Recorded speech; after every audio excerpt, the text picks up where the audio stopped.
All right, welcome everyone to 5 ways to drive multiple voices with a single patch sequencer.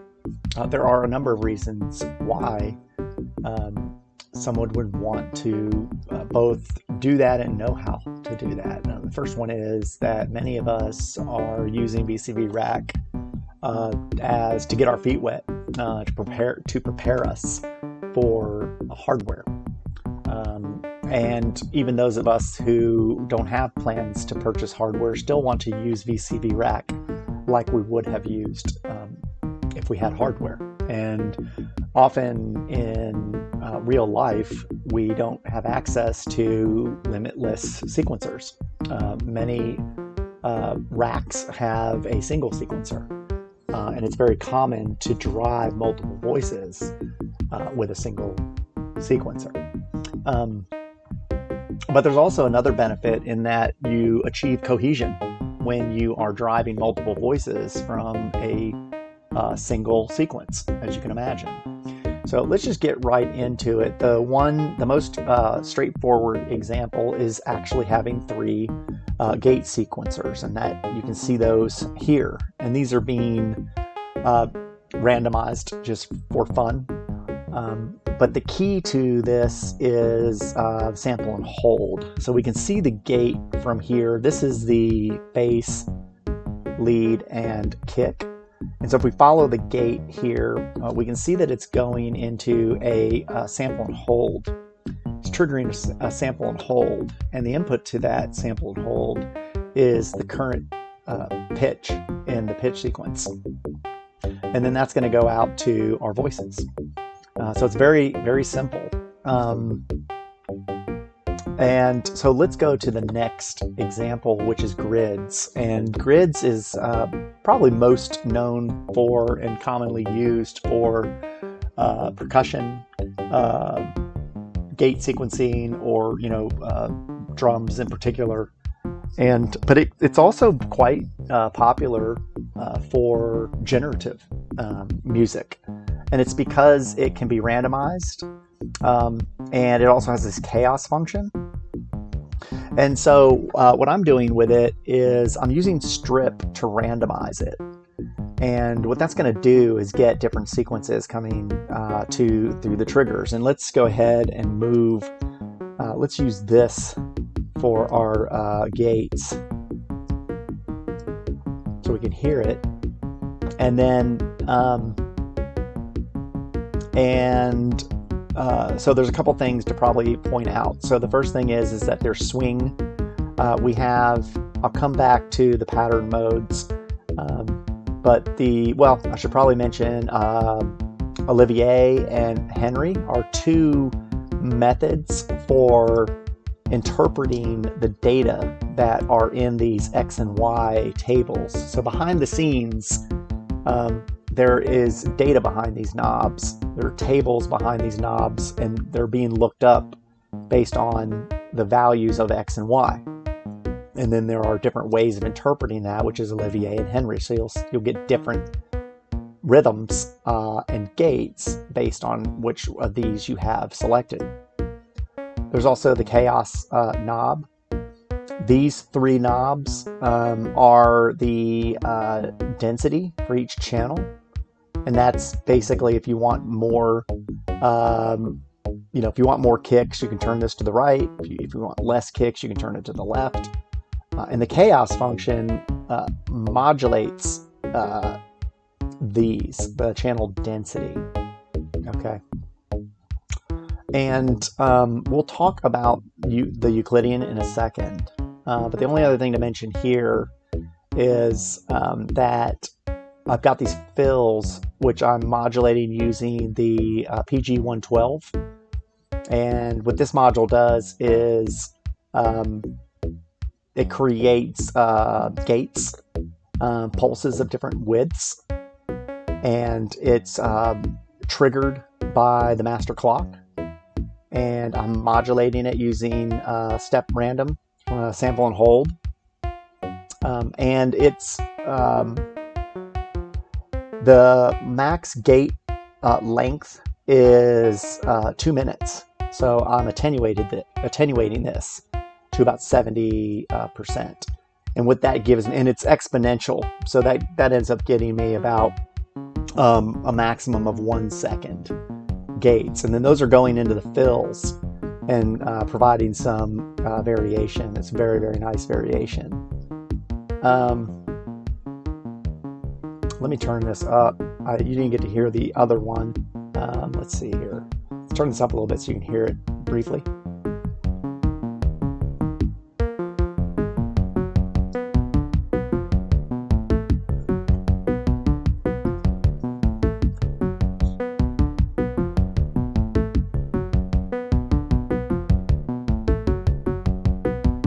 Waiting for it to switch.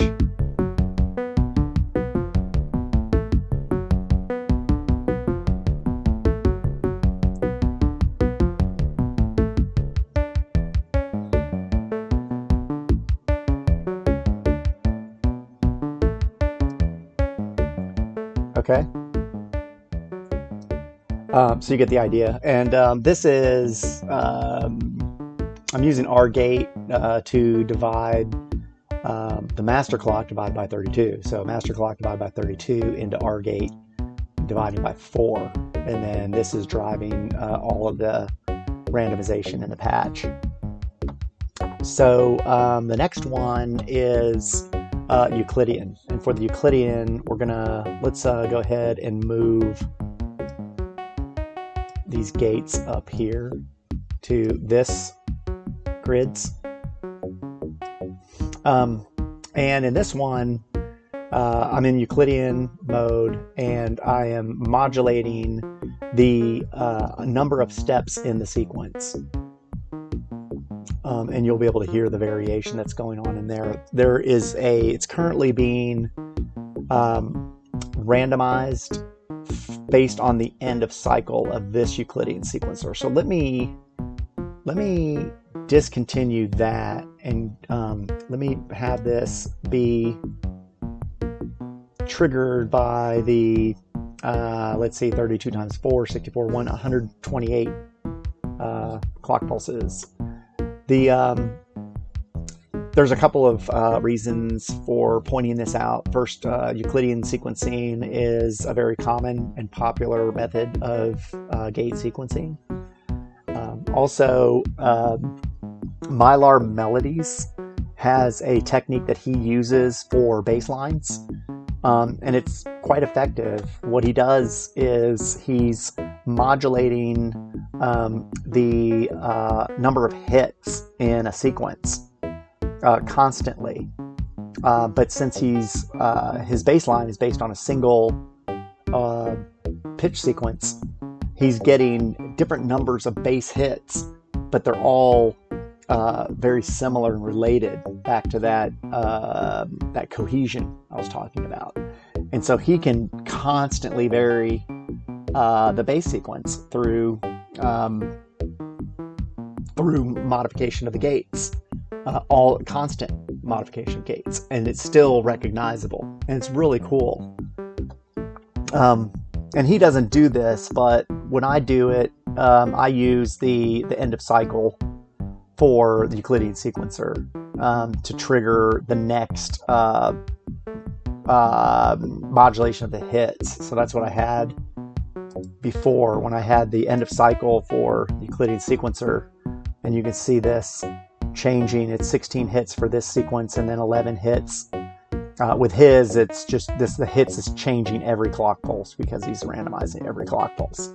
But it gets the job done. It has the same effect. It will be different, but it has the same effect. Okay, what's next? So we did Euclidean. We talked about randomizing the number of Euclidean hits. Let's move this. So now we have clock divisions. So this one's really cool. And let me move these over to here so you can hear it. Let me maybe turn this up for a moment.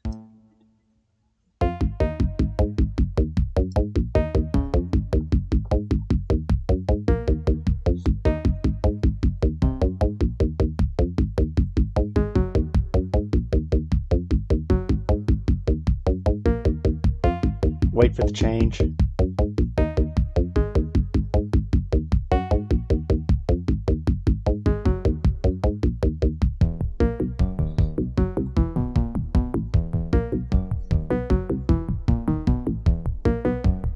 Okay.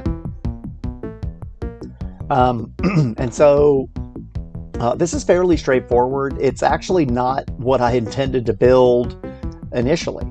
So I kind of built this a little bit on accident. I wanted to do something similar, but not exactly like this. And the cool thing is that there's countless ways to further manipulate this and change and play with this concept. So what I've got is a this same once every 100, what did I say, 64 128 clock pulses. I'm going to be sending a signal through here, and I'm going to copy it so that I get polyphony in the sample and hold. And that sample and hold, because of that, the number, I'm sending 8 channels into this, and so because of that, I'm going to get 8 answers out of the sample and hold, and that's going to be going into the select input for the 8-to-1 switch. And what this means is that normally what this does is select which step that you want to come out of the output, but since we're doing polyphonic, it means that I'm going to get 8 different channels out of here of one of these steps, right? And so what happens is and you can see what's going on here. I have brought it out to the scope and added a D gate to it so that you can see the gates coming out. But what's happening is I'm splitting it out, and I'm sending it into this logic unit, and this is an AND logic unit. And so what's happening is I'm sending these two.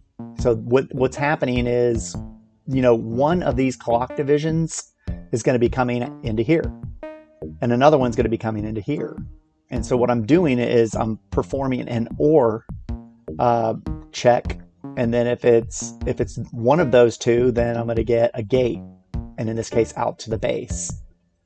And the same thing, I've got 2 more, and I'm performing an OR operation, and that's going to go to the lead. And then the same thing, 2 others are going to go to the kick. And that's it. Now, what's pretty cool is that there's a lag and there's a little bit of timing glitch going on. So it's not exactly repetitive. It's not perfectly repetitive, which is actually kind of cool. I really like that a lot. But it also shows that you can intentionally introduce some lag and delays and probabilities and additional sample and holds and attenuation and random attenuation. You can do all kinds of things to manipulate this, but let's listen to it for a second.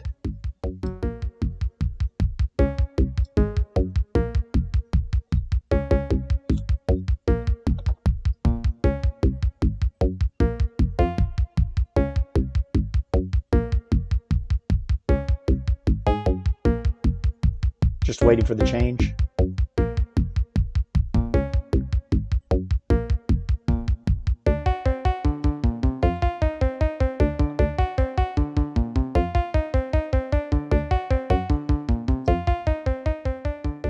Okay, so that's it. I just have a couple more comments, because there are lots of macro modules that you can use in order to create random gates, and at various levels. There's total complete black boxes. There are things that will create random gates based on divisions.